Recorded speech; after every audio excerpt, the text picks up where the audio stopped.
warahmatullahi wabarakatuh. Halo teman-teman semua, selamat datang di Kuliner Feby Spesial Ramadan. Saya Ajeng Permatasari selaku host pada podcast hari ini. Pada podcast episode kali ini kita akan membahas tentang menghadapi kegalauan hidup dengan mengingat Allah Subhanahu wa taala.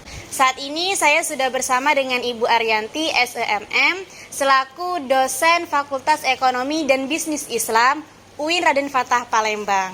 Assalamualaikum Ibu, bagaimana kabarnya? Alhamdulillah. Untuk sekarang kesibukannya apa nih Bu? Seperti biasa, tetap semester tetap mengajar. Mengajar ya Bu ya. Baik Bu, sesuai dengan tema yang saya sebutkan tadi, menghadapi kegalauan hidup dengan mengingat Allah Subhanahu wa taala. Menurut Ibu sendiri, kegalauan hidup itu apa sih Bu? Oke. Galau ini sebenarnya sih istilah dari anak muda ya. Iya benar. Tapi mungkin kalau dari zaman orang tua dulu mungkin dikatakan galau itu bahasanya beda. Tapi bahasanya mungkin gelisah atau apa. Tapi sekarang slang anak muda itu selalu dikaitkan dengan kata galau. Iya. Anak muda itu identiknya galau tuh mungkin karena percintaan gitu ya, kecewa sama seseorang gitu ya. Tapi sebenarnya galau itu ya konsepnya pasti kacau dalam hati. Benar gitu ya. Ada beberapa yang membuat tidak stabil, itu mungkin bingung menentukan pilihan atau memikirkan masa depan. Benar. Biasanya yang dikatakan galau seperti itu. Jadi kita ada pilihan yang harus kita tentukan, ada pikiran yang tentang masa depan yang belum kita tahu bagaimana masa depan itu seperti apa. Karena sejatinya manusia itu galau itu disebabkan ketidaktahuan manusia akan masa depan, ya. Jadi prinsipnya galau itu harapan yang tidak sesuai dengan ekspektasinya. Gitu, jadi bingung sama bimbang seperti itu ya Bu. Itu. Nah Bu, kan galau itu adalah sesuatu hal yang mungkin sifatnya juga negatif dan banyak orang itu yang mungkin tidak suka dengan suasana seperti itu karena menyebabkan kita mungkin bisa stres, depresi, bingung dan bimbang. Menurut Ibu sendiri, faktor apa yang membuat kegalauan itu muncul kepada manusia? Sebenarnya itu tergantung tipe manusianya itu sendiri ya. Ada tipikal orang yang punya masalah, menganggap masalah itu masalah kecil jadi besar, masalah tidak ada masalah jadi masalah. Benar, gitu ya. Ada juga orangnya easy going gitu ya. Artinya kalau ada masalah masalah besar dianggap kecil, masalah kecil ya udahlah insya Allah bisa diselesaikan gitu. Jadi tergantung manusia sendiri yang menghadapi masalah itu seperti apa. Kalau dia bisa meredam emosinya, meredam perasaan galaunya dengan hanya mengingat kepada Allah, artinya dia selalu berhusnuzon kepada Allah, insya Allah itu tidak akan mengganggu pikirannya setiap harinya. Itulah kadang-kadang kita butuh mengafirmasi diri kita sendiri. Ada yang namanya law of attraction. Di sini ada hukum tarik menarik, artinya apa yang kita fokus inginkan, kita pikirkan setiap hari.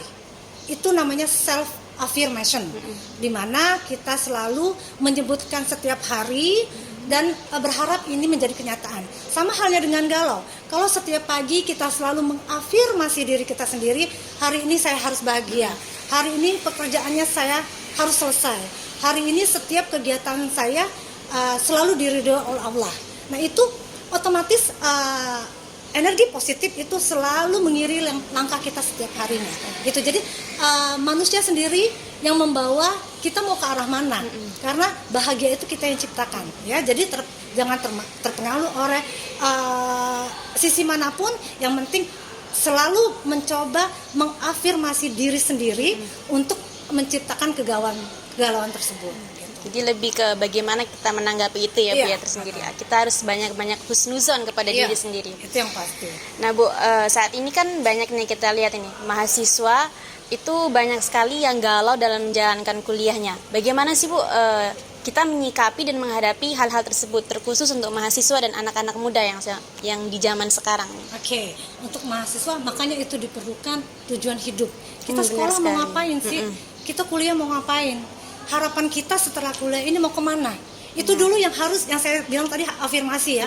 Karena kalau orang selalu mengafirmasi dirinya, mungkin dia akan mencatat cita-citanya itu mungkin di depan kaca yang terlihat dia setiap hari. Benar sekali. Otomatis dia akan pikiran terfokus pada tujuan hidupnya.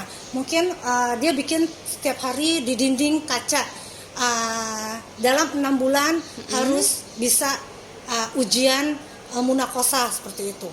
Terus dalam 6 bulan misalnya sudah bisa hafal juz 30 seperti itu. Itu dicatat dan dilihat, otomatis itu akan terlihat kita setiap hari. Misalnya di depan pintu, di depan kaca atau apapun. Itu yang namanya hukum tarik menarik ya, sama seperti self affirmation tadi sama law of attraction tadi. Nah, itu mahasiswa juga harus menentukan. Kita pasti ada target kan. Kalau kuliah harus selesai 4 tahun paling lama kalau untuk anak ekonomi. Nah, itu selalu ditanamkan terus. Artinya dengan selalu mengafirmasi diri, otomatis setiap hari kita akan punya target selesainya kemana. Jadi itu yang penting, selalu menekankan tujuan hidup kita dan harus punya target, itu yang pasti. Kalau sudah punya tujuan hidup tapi nggak punya target, udah sampai 5 tahun, 6 tahun nggak kelar juga gitu kan. Jadi harus selalu menempatkan target di setiap cita-cita ataupun program yang akan dilaksanakan. Jadi tujuan dan target itu harus seiring ya Bu ya. Iya.